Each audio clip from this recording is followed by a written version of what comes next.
ಸಿದ್ಧಂ ಸರ್ವಸಿದ್ಧಂ ಶಿವಪ್ರದಂ ಸ್ವಯಂ ಸಿದ್ಧಂ ಅಹಂ ಒಂದೇ ಸಿದ್ಧಾರೂಢೈತೀಶ್ವರ. ಶ್ರೀ ಸಿದ್ಧಾರೂಢರ ಪಾದಗಳಿಗೆ ವಂದಿಸಿ, ತತ್ಸ್ವರೂಪರಾಗಿರ್ತಕ್ಕಂಥ ಸಮರ್ಥ ರಾಮದಾಸರ ಪಾದಗಳಿಗೆ ವಂದಿಸಿ, ಮಹಾರಾಜರ ದಿವ್ಯ ಚೇತನಕ್ಕೆ ಶರಣೆಂದು ಈ ಒಂದು 56ನೇ ದಾಸನವಮಿ ನಿತ್ಯವಾಗಿ ಇಂದಿನ ಕಾರ್ಯಕ್ರಮಗಳಲ್ಲಿ ಪಾವನ ಸಾನ್ನಿಧ್ಯ ಸ್ಥಾನವನ್ನು ಅಲಂಕರಿಸಿದಂಥ ಶಿವಾನಂದ ಬಸ್ಮಿ ಮಹಾರಾಜರ ಪಾದಗಳಿಗೆ ವಂದಿಸುತ್ತಾ ಹಾಗೂ ವೇದಿಕೆಯನ್ನು ಅಲಂಕರಿಸಿದಂಥ ಎಲ್ಲ ಶರಣೆಂದು ಹಾಗೂ ನಮ್ಮೆಲ್ಲರಿಗೂ ಶರಣಾರ್ಥಿಗಳು. ಇವತ್ತಿನ ಒಂದು ವಿಶೇಷವಾದಂಥ ಒಂದು ಕಾರ್ಯಕ್ರಮಕ್ಕೆ ನಾವು ಬಂದೀವ್ರಿ. ಎಷ್ಟೋ ವರ್ಷಗಳ ನಂತರ ನಾವು ಈ ಒಂದು ಕಾರ್ಯಕ್ರಮಕ್ಕೆ ಬರೋದು ನಮ್ಮ ಒಂದು ಪುಣ್ಯ. ಯಾಕಂತಂದ್ರೆ ದೇವಸ್ಥಾನಕ್ಕೆ ಹೋಗ್ಬೇಕಾದ್ರೆ ಮತ್ತು ಸತ್ಸಂಗಕ್ಕೆ ಹೋಗ್ಬೇಕಾದ್ರೆ ಅನೇಕ ವಿಘ್ನಗಳು ಬರ್ತಾವ್ರಿ. ಅಷ್ಟು ವಿಘ್ನಗಳನ್ನು ದಾಟಿ ನಾವು ಬಂದಾಗ ನಾವು ಪುಣ್ಯ ಮಾಡಿದ ಅಂತ ತಿಳ್ಕೊಬಿಟ್ಟಿವಿ. ಯಾಕಂತಂದ್ರೆ ಇವತ್ತಿನ ದಿನ ಬಹಳ ವಿಶೇಷವಾದಂಥ ಒಂದು ವಿಷಯವನ್ನು ಇಟ್ಕೊಂಡಾರ ಚಿಂತನೆಗೆ.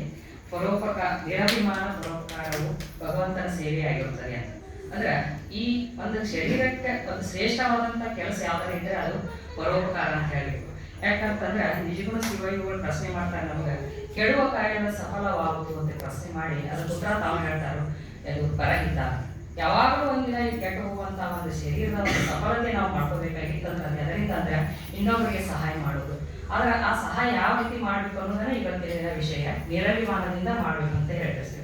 ಅದಕ್ಕೆ ನಮ್ಮ ಬೈರೊಳಗ ಅಪ್ಪಾಜಿ ಅವ್ರ ಮ್ಯಾಲಿನ ಹೇಳ್ತಿರ್ತಾನೆ ನಮ್ಮ ಮಠಕ್ಕೆ ಬಂದ, ಈ ಶರೀರ ಅನ್ನೋದ ಒಂದು ಗಾಡಿ ಇದ್ದಂಗೆ ಬಾಡಿಗೆ ತಗೊಳ್ಳಂತ ಗಾಡಿ ಇರ್ತಿದೆ. ಅಂದ್ರೆ ಈ ಗಾಡಿ ಬಾಡಿಗೆ ತಂದ್ರೆ ಒಂದು ಬಳಕ ನಾವು ಮನೆ ಮುಂದೆ ನಿಂದಿಸ್ಕೊಂಡಿರ್ತಾರೆ, ಬಾಡಿ ಕೈಯಿಂದ ಹೋಗಿ ನಾವು ನೀರಾಗ್ತಿರ್ತೀವಿ. ಅದನ್ನ ಎಷ್ಟು ನುಡಿಸ್ತೀವೋ ಅಷ್ಟು ಬಾಡಿಗೆ ನಾವು ಇದನ್ನ ಕೊಟ್ಟ ಸಾರ್ಥಕ ಆಗ್ತದೆ. ಹಂಗ ಈ ಒಂದು ಶರೀರದಿಂದ ನಾವು ಆದಷ್ಟು ಪುಣ್ಯದ ಕೆಲಸನ ಮಾಡಿದ್ರೆ ಬಾಡಿಗೆ ಕೊಟ್ಟಿದ್ದಕ್ಕೂ ನಾವು ನ್ಯಾಯ ಒದಗಿಸಿದಂಗೆ ಆಗ್ತದೆ. ಆದ್ರೆ ಆ ಒಂದು ಪುಣ್ಯದ ಕೆಲಸ ಯಾವ ರೀತಿ ಮಾಡ್ಬೇಕಂತಂದ್ರೆ ನಿರಭಿಮಾನದಿಂದ ಮಾಡ್ಬೇಕಂತ. ಅಂದ್ರೆ ಅಭಿಮಾನ ಇರಬಾರ್ದು. ಅಂದ್ರೆ ರೊಕ್ಕದ ಹಣದ ಒಂದು ಗಳಿಸೋದಕ್ಕಾಗಿ ಅಥವಾ ಕೀರ್ತಿ ಸಂಪಾದನೆಗಾಗಿ ನಾವು ಒಂದು ಉಪಕಾರ ಮಾಡಬಾರ್ದು. ಯಾಕಂತಂದ್ರೆ ಇವತ್ತಿನ ದಿನ ಫೋನ್ ಬಂದ ಮೇಲೆ ಏನಾಗಿತ್ತಂದ್ರೆ ಒಂದು ಸಣ್ಣ ಕಾಲು ರೋಡ್ ಮೇಗಿನ ತೆಗೆದಿಟ್ರು ಅದನ್ನ ಮೊಬೈಲ್ ವಿಡಿಯೋ ಮಾಡಿ ಎಲ್ಲ ಕಡೆ ಬಿಟ್ಬಿಡ್ತಾರೆ. ಅದು ಎಲ್ಲರಿಗೂ ಏನಾಗ್ಬಿಡುತ್ತೆ, ಪ್ರಸಾರ ಆಗಿ ಇವ್ರು ಎಷ್ಟು ಚಲೋ ಕೆಲಸ ಮಾಡ್ಯಾರ ಅನ್ನೋಂಗಾಯ್ತು. ಇದು ನಿಜವಾದಂತ ಪರೋಪಕಾರ ಅಲ್ರಿ. ಯಾಕಂತಂದ್ರೆ ಮಾಡಿದ ಎಂಬುದು ಮನದಲ್ಲಿ ಮಾಡಿದರೆ ಏಳಿಸಿ ಕಾಡಿಸಿ ಶಿವನ ಡಾಗೋಣ ಅಂತ ಹೇಳಿದಾರೆ ಬಸವಣ್ಣ ಅವರು. ಆದ್ರೆ ಹಂಗ ನಾವು ಮಾಡಿದಂತ ಒಂದು ಸೇವಾ ನಮ್ಮ ಮನಸ್ಸಿನೊಳಗೆ ಇರಬಾರ್ದು, ಹಂಗ ಮಾಡ್ಬೇಕು ನಾವು ಪರೋಪಕಾರ. ಯಾಕಂತಂದ್ರೆ ಈ ಶರೀರ ಬಂದಿರೋದು ಪರೋಪಕಾರಕ್ಕಾಗಿ. ಅಂತ ಒಂದು ಮಾಡಿದ್ದರೆ ಇತಿಹಾಸ ನಾವು ಸೃಷ್ಟಿ ಮಾಡಕ್ ಸಾಧ್ಯ ಆಗ್ತೈತಿ. ಈಗ ನಾವು ಸಿದ್ದಾರೂಢ ಅಜ್ಜನ ಚರಿತ್ರೆ ಒಳಗೆ ನೋಡ್ತೀವಿ.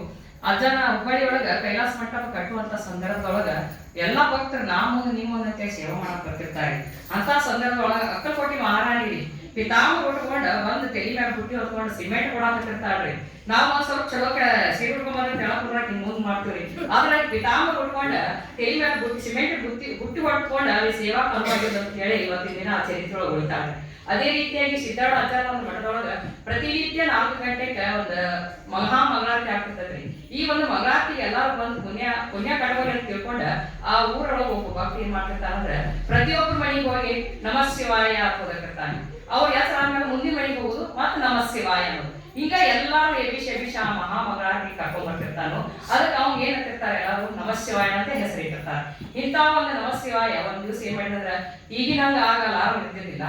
ಅವಾಗಿನ 12 ಗಂಟೆಗಾನ ಬೆಳಕಾಗಿತ್ತು ಅಂತ ತಿಳ್ಕೊಂಡ ಅವ ತನ್ನ ನೀತಿ ನಿಯಮವನ್ನು ಸಾರಿಸ್ಕೊತ ಹೊಂಟಿರ್ತಾನ ನಮಃ ಶಿವಾಯ ಅಂತ ಹೇಳಿ. ಅವಾಗ ಗಸ್ತಿ ಸಿಪಾಯಿ ಅಂತ ಬಂದ್ ಮಾಡಿ ಏನ್ ಮಾಡಿರಂದ್ರೆ ಇವನ ಕೈ ಇಟ್ಕೊಂಡ ಕೈ ಎಲ್ಲ ಕಟ್ಟಿ ಬಾಯಿಯೊಳಗೆ ಅರ್ಜಿ ತೊಳಿ ಕರ್ಕೊಂಡ ಅವ್ರನ್ನ ಜೈಲ್ ಕರ್ಕೊಂಡು ಹೋಗ್ತಿರ್ತಾರ. ಅಂತ ಸಂದರ್ಭದೊಳಗ ಸಾಕ್ಷಾತ್ ಸಿದ್ದಾರೂಢರ ಕೋಜಾರಾಗಿ ಬಂದು ಅವ್ರನ್ನ ಬಿಡಿಸ್ಕೊಂಡು ಹೋದಂತ ಒಂದು ಚರಿತ್ರೆ ಒಳಗ ನಾವು ನೋಡ್ತೀವಿ. ಇದಕ್ಕೆ ಕಾರಣ ಏನಂದ್ರೆ ನಿರಭಿಮಾನದ ಒಂದು ಸೇವಾ.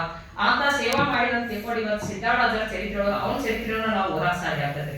ಅದೇ ರೀತಿಯಾಗಿ ಮತ್ತ ಸಿಸ್ಟರ್ ತೆರೇಸಾ ಇದ್ದಾಗ ಮದರ್ ತೆರೇಸಾ ಆಗ್ಬೇಕಾಗಿತ್ತಂದ್ರೆ ಅವ್ರು ಮಾಡಿದಂತ ಒಂದು ನಿರಭಿಮಾನದ ಒಂದು ಸೇವಾನ ಅವ್ರು ಒಂದ್ ದಿನ ಕೋಲ್ಕತ್ತಾ ಒಳಗ ಹೋಗುವಂತ ಸಂದರ್ಭ ಒಳಗ ರಸ್ತೆ ಪಕ್ಕದೊಳಗ ಕುಷ್ಠರೋಗಿಯನ್ನು ನೋಡ್ತಾರ.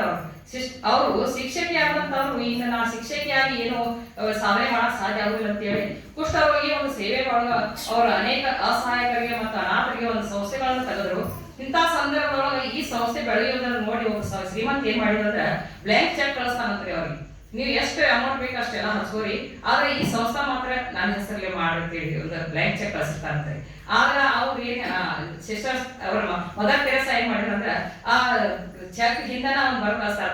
ನಾ ಈ ಒಂದು ಸೇವಾ ನಡೆಸೋದು ಈ ಒಂದು ಸಂಸ್ಥೆ ನಡೆಸೋದು ಹೆಸರಿಗಾಗಿ ಅಲ್ಲ, ನನ್ನ ಈ ಒಂದು ನಿರಭಿಮಾನದ ಸೇವಾ ಸಲುವಾಗಿ ನಾ ಇದನ್ನ ಕಳ್ಸಾಕತ್ತೀನಿ, ನಿಮ್ಮ ಯಾವ್ದು ರೊಕ್ಕ ನಾನು ಬ್ಯಾಡ ಅಂತ ವಾಪಸ್ ಕಳಿಸ್ತಾರಂತೆ. ಇದಕ್ಕೆ ಕಾರಣ ಏನಂದ್ರೆ ಅವರಲ್ಲಿ ಯಾವುದೇ ಒಂದು ನಿಸ್ಪೃಹ ಸ್ಥಿತಿ, ಯಾವುದೇ ಫಲಾಪೇಕ್ಷೆ ಇಲ್ಲದಂತ ಮಾಡಿದಂತ ಸೇವೆ ಐತೆ ಅಂತ ತಿಳ್ಕೊಂಡು ಇವತ್ತು ದಿನ ಇಡೀ ಒಂದು ದೇಶಕ್ಕೆ ಮದರ್ ಆಗಿದ್ದಂತ ಮದರ್ ತೆರೇಸಾ ನಾವು ನೆನೆಸ್ಬೋದು.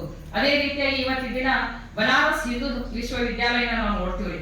ಇಂಥ ವಿಶ್ವವಿದ್ಯಾಲಯಗಳನ್ನು ತಯಾರಾಗಬೇಕಾದ್ರೆ ಅದಕ್ಕೆ ಎಷ್ಟು ಪರಿಶ್ರಮ ಪಟ್ಟರು ನಮ್ಮ ಮದನ್ ಮೋಹನ್ ಮಾಳವೀಯ ಅವರು ಬರೇ ಬರಿಗಾಲಿನಿಂದ ಪಾದಚಾರಿಯಾಗಿ ಎಲ್ಲೆಲ್ಲಿ ಶ್ರೀಮಂತರಾರು ಎಲ್ಲೆಲ್ಲಿ ಹನುಮಂತರಾರು ಅವ್ರ ಕಡೆ ಹೋಗಿ ಜೋಳಿಗೆ ಹಾಕೊಂಡು ಅವ್ರು ಚಂದ ಎತ್ತ ಹೋಗಿರ್ತಾರೆ.